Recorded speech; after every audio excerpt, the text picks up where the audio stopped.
So I just watched Project Power. Well, that was a movie. Okay, honest confession. I didn't actually watch the whole movie. I watched about the first 30 minutes of it because it took me several attempts to get that far. I watched up until the point where the main character, who was a student in high school, got up in the middle of their, I guess, sex ed class and started battle rapping the teacher. Right about then is when I cringed so hard I turned off the movie. Do you ever watch something that is so bad that even though you know you're the only person in the room, there's nobody in the room that could possibly be judging you, you're afraid looking over your shoulder that somebody's going to walk in and see you watching this movie, and you're embarrassed. You're embarrassed because you're watching the movie. You know nobody's gonna find out that you watched this movie unless you tell them, but you're embarrassed that by the slimmest of chances, somebody might burst in and catch you watching this. I don't think I have ever cringed harder at a movie that wasn't intentionally trying to make me cringe. In fact, I literally cringed so hard that right before she started rapping, I was watching it on my phone and I locked my phone and tossed it away because I didn't want to see it. And then I thought, no, it's not gonna happen. They're not gonna do that. So I picked up my phone, pressed play, and not only did she get up and rap to a teacher, who, by the way, are we not over this thing yet where we're dissing teachers? Didn't Jake Paul or Logan Paul, one of those idiots, do something about this a while ago and everybody make fun of them for that? It's like teachers are literally the people trying to prepare us for life. Like, this teacher is like, you need to pay attention in this class, you have a D. And then she gets up and goes, you're so stupid, look at your stupid face, you're stupid, you just hate me. It's like, really,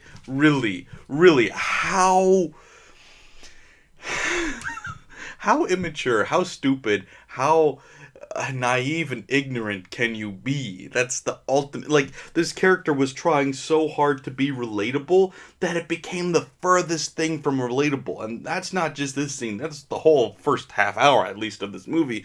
Was this character was the most annoying stereotype or whatever possible of, like, hey, aren't I relatable? Hey, kids. And the scene became a literal everybody clapped moment, if you know what I'm talking about. It's this type of meme where people take people telling stories, talking about how great they are or something amazing they did, and it normally ends with everybody reacting to them in a really positive way, and it's really obvious that it's fake, and people make fun of those people because they deserve it.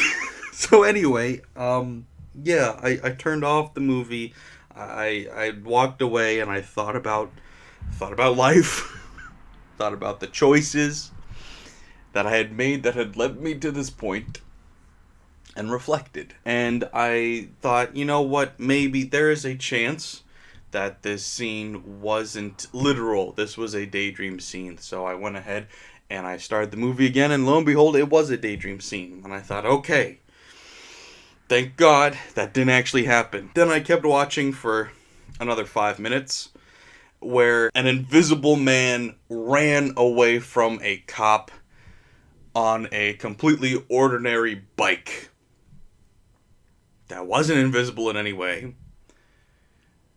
And I decided, you know what, no, I give up on this movie. Okay, so in case you don't know what this movie is at all, because I hadn't heard anything about it until everybody started reviewing it and talking about it, there's these pills that people take that it gives you a random superpower for 5 minutes.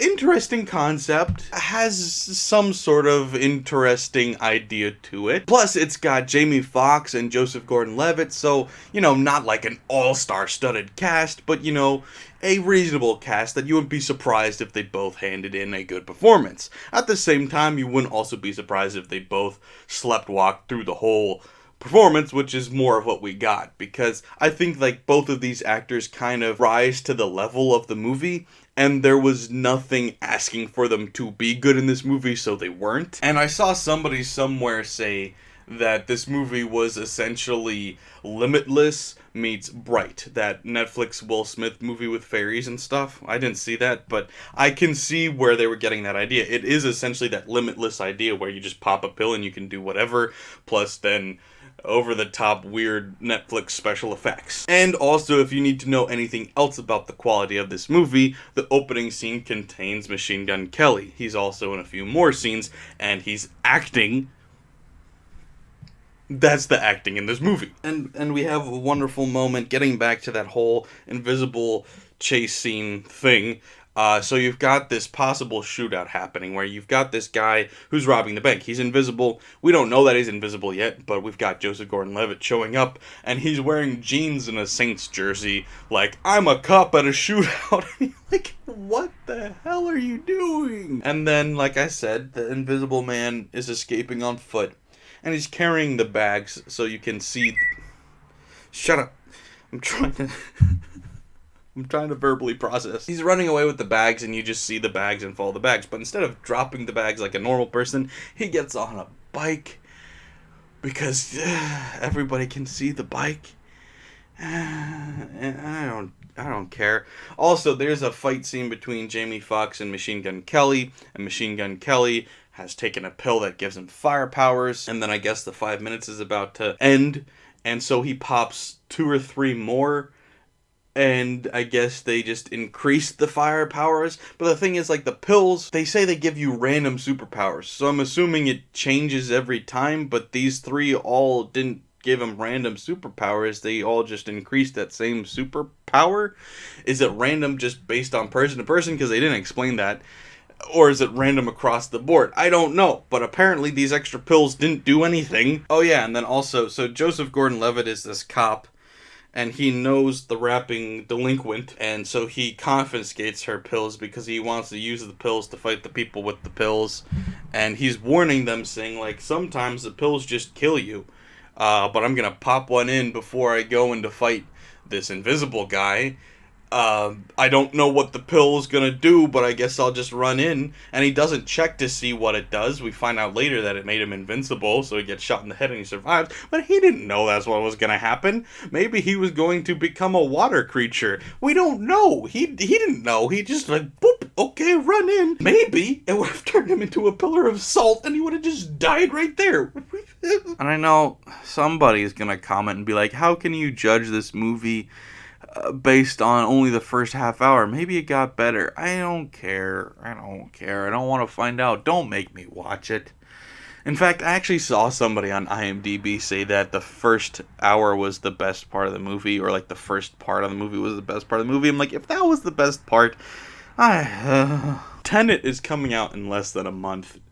Do we really need to keep doing this? Like, I watched these garbage movies that different people were releasing because I needed new movies. But Tenet is right around the corner. It's right there. I'm done. I don't care. I don't care anymore, guys.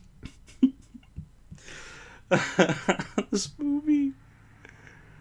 I didn't expect this movie to be good. I didn't. I really didn't. I saw the IMDb rating before I started watching it. I didn't expect it to be anything special. I knew that probably the special effects were going to be bad because the budget was bad. It's a Netflix movie, and Machine Gun Kelly was in it, so I knew that the acting was going to be mediocre at best. But I can't say that I predicted that there was going to be a rap battle between a student and a teacher. That one took me off guard, man. I don't want to think about this movie anymore. And I had to talk about it for at least 5 minutes, get it off my chest, get it out of my head, and there you go. Now you know, don't watch it. I don't have jokes. I don't have commentary, man. I just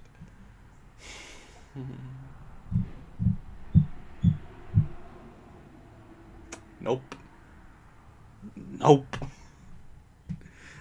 That's my review. That's it.